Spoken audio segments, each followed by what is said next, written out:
What did Steven Pearl say? Get everybody caught up to date, Caleb. So over the weekend, Steven Pearl was trolling some Tennessee fans. He was on Auburn Sports Network, and he was talking about the SEC tournament. This was after Tennessee lost to Mississippi State, and he goes, quote, "I mean, I was walking to the game today, and some Tennessee fans asked me if I was going to a barbecue, trying to throw a little shade. And that's what we watched. Mississippi State barbecued Tennessee. A bunch of grown men went out there and just punked Tennessee, and Tennessee's a hard team to punk." Unquote. Not surprising. I don't mean this as a shot, but Steven Pearl always seemed like the type of guy who was standing on third base and said he hit a triple, but he didn't. He's the son of a coach that happens to be, I think, one of the better coaches of his generation. I'm not going to say elite yet, but really, really good. That opens up all kinds of doors for you. So, Caleb, I can't say that I'm incredibly surprised. I think Steven Pearl should have been smarter than to make himself the center of attention, because this doesn't help his look. He is a NEPO baby. What is a NEPO baby? Where you get jobs because of who your parents are, or because of a connection. He is, let's be honest, he played way too many minutes when he was at Tennessee on scholarship because he was the coach's son. I mean, the guy never should have been on the court, and he was logging 10, 12 minutes a game. And now Bruce Pearl will sit there and say, well, that team made the Elite Eight. Yeah, whoever was like, man, without Steven Pearl, Tennessee's not going to the Elite Eight that year, guys. Nobody's saying that. And, now he is the assistant coach at Auburn. And how did he get a job as an assistant coach? And by the way, he was promoted to associate head coach. It's highly qualified. Highly qualified. Highly qualified. As qualified as Tyler Summit was to become a women's basketball head coach at age 22. Yes.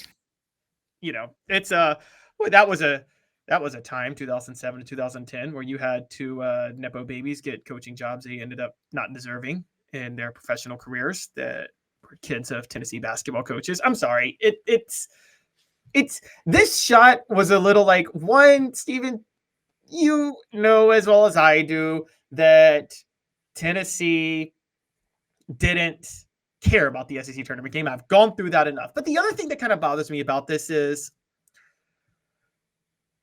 if you're the Pearl family, you might need to shut up about that barbecue joke, because Bruce Pearl really, really wishes he had been able to stay at Tennessee. Well, now, I want to get into that. Travis brings up a really good point. You can't talk crap and then get roasted by Mississippi State. Right? Fans talk crap all the time. You're the associate head coach of Auburn. Maybe you should, this is weird for me to say. I'm not like, be all classy and stuff, but I do think coaches shouldn't engage in trash talk with fans. I do think that's beneath coaches. Okay. I'll give you an example of that. First, I want to tell you about Don Self. I'm a big fan of Don Self at State Farm. He's a State Farm agent in the Chattanooga area. Go to donself.net. If he's not in your area, he'll direct you to the right person, donself.net, donself.net, or call 423-396-2126, 423-396-2126. Customer service still matters. For 40 years, Don Self has built his reputation. So when you file a claim that you're going to get taken care of. And I'll tell you what, everybody's chasing the best right now. That's not the way to go. Can I give you like a weird analogy? I sometimes do that, Caleb. I hope it doesn't bother you. Does it? No, I'm fine. You can be a weird analogy all day. All right. So my son's an active guy. He goes outside and he plays. And we had this does tie into what we're talking about, Steven Pearl. So he had a neighbor that was a young kid. We're talking 10, 12, somewhere in that range. He was very inactive. And at one point, I did the old, I guess it's from the 1950s now. You can't do it nowadays. But I said, hey, you guys need to go out and play. You can't play video games. You'll be in this position one day, Caleb. And the boy came down with my son. My son wasn't crazy about going outside and playing. But this guy looked at me, 10, 12-year-old, looked at me dead in the eye. Look at me in the eye, Caleb, right now. I'm going to do this. I'm not coming down here anymore. My response was, and? My response to Steven Pearl is kind of like, and? If Mike Krzyzewski took a shot at you like this, I'd be like, whoa, maybe you're on the wrong side of basketball karma. And Steven Pearl takes a shot at you, I'm like, well, I mean, it's an assistant coach from another team. It just happens to have a tie back to Tennessee. I think this really shows how much of a not coach and still college kid that Steven Pearl is, though. This is what I think. Like, you're an associate head coach. That's one step away from head coach. Like, you should be a head coach soon. You should expect to be a head coach soon. Something happens to Bruce. He's the guy, right? Yeah, he's the guy. And you're out here engaging in trash talk with fans, and people are going to come at me with things that coaches have said in the past. People will come at me about Steve Spurrier, for instance, taking shots at Tennessee. Every shot Spurrier ever took was at a booster meeting with boosters that kind of got out, or he leaked a joke to the media. But he didn't he wasn't, this Spurrier wasn't trying to do back and forth trash talk with fans, right? Absolutely not. He was above that. He would call columnists in other cities to pass it along. Exactly. Steven Pearl is clearly like your typical college kid sports fan, bro, that's just happening to be a head coach or an associate head coach. By the way, taking cues from his dad, who I have told you guys for a while, Bruce Pearl has been in a 25-year midlife crisis, okay? He wants to go back and be a frat bro in college, and he hates that he's getting old and can't do that anymore.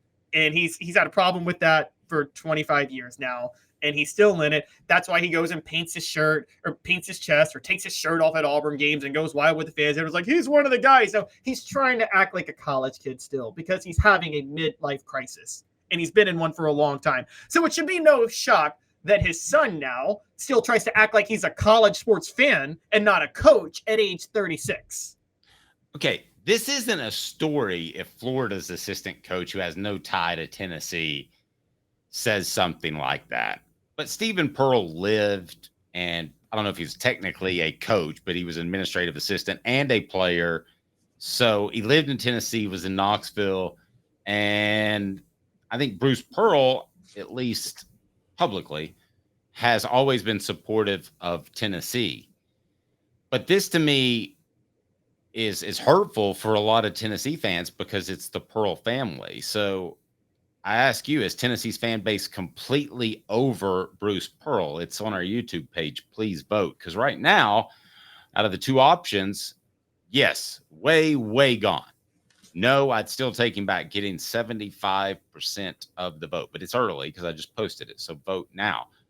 Surely to goodness, 75% of Tennessee's fan base wouldn't trade Rick Barnes for Bruce Pearl right now. Surely.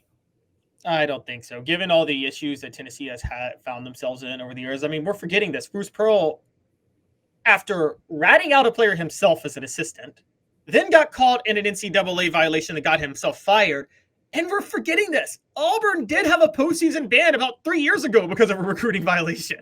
I mean, the guy has been in trouble consistently. I'm going to be real honest with you. Caleb and I was watching some of our old shows, and Caleb was wearing like a toboggan. I think he was in a basement, and it was classic.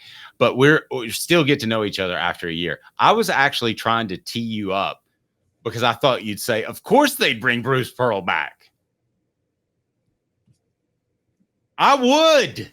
If I could make the change tomorrow, I got age on my side, right? I got a guy who likes to be in one place, loves Knoxville. I don't have to worry about it. I don't think he'd ever make a mistake again. I think he's a better overall coach. He made a mistake 3 years ago.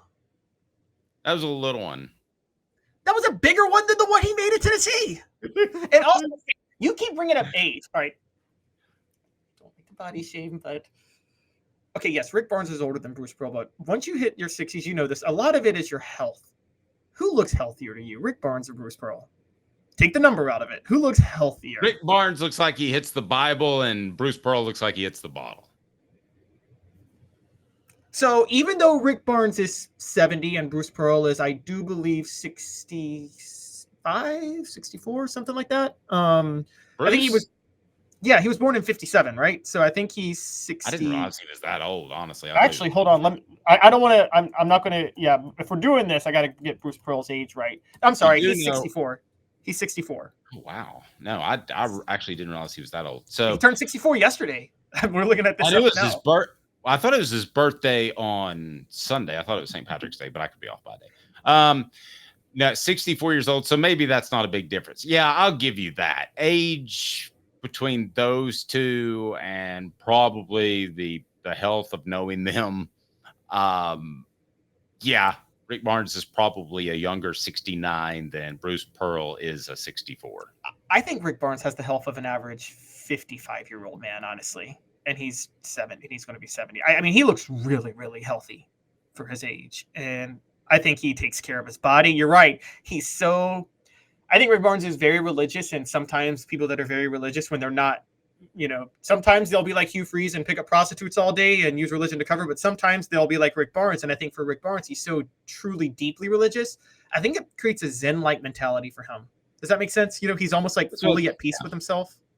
Yeah, I mean, that's what faith is supposed to do. I mean, even if you choose another religion, I mean, I happen to be Christian, but if you choose another religion, I mean, that's what strong religious or belief and faith in something is supposed to do to you. And I think he has that. And let's face it, whether or not you're Christian, there are a lot of things in the Bible, take things in moderation that are good life advice, even if you don't believe the whole moral of the story. I mean, so if you live by those rules, you're probably going to be more successful in life. Pearl has not won a championship, as we were asked on the message board. But he's made a resume as Rick Barnes. It's basically the same resume. He made a Final Four. I don't know that resume we could pick one over the other. I think they're pretty much tit for tat. Now, I will say this. They needed Bruce Pearl to be Bruce Pearl when Bruce Pearl was Bruce Pearl. He set up Rick Barnes to not have to sell the program. Bruce Pearl at the time would have been a better fit when he was hired than Rick Barnes or Mike Krzyzewski, because they needed somebody to sell the program. And he did that. He laid a platform. Now we can at least have the discussion. I'm not sure it was even a discussion shortly after he left, was it? When that it was not even that Tennessee fans wanted him back. That I thought the Fulmer Okay, go. Sorry. I thought the Fulmer, just to explain, I thought the Fulmer thing, it was about 60-40 people wanted him gone. I thought the Pearl thing was about 80-20 people wanted him to stay, and they wanted to work it out. Didn't you? Yeah, I think so. I think, well, particularly when people got very upset when they found out that had Tennessee actually legally fought this case, they probably could have won in front of the NCAA, and they just, threw Pearl to the wolves. But I mean, they remember 2014 when Quanzo Martin was on the hot seat. There was that letter that was signed that everybody was like, fire Quanzo. Bruce Pearl's show calls us up. Let's bring him back to coach Tennessee. And I mean, that got a lot of signatures. And I will never forget, and I'm going to give him a shout out. Wes Rucker was at the time reporting. He was like we were with Boo Carter last year. He was like, guys, these rumors are silly. Bruce Pearl will never coach at Tennessee again. The administration will not hire him. They can't hire him. They can't. And everybody came at him. And guess what? They didn't hire Bruce Pearl. And they weren't going to hire Bruce Pearl. And I think now Tennessee fans are happier with Rick Barnes because the interest is there in the program. Look, you ask me, gun to my head, who's going to coach longer? I'd say Rick Barnes, even at his age. Wow. Okay. All right. I think Rick Barnes could coach to like 85. I do think he'll be doing it in Knoxville. I don't think they have to worry about another team like UCLA hiring him away.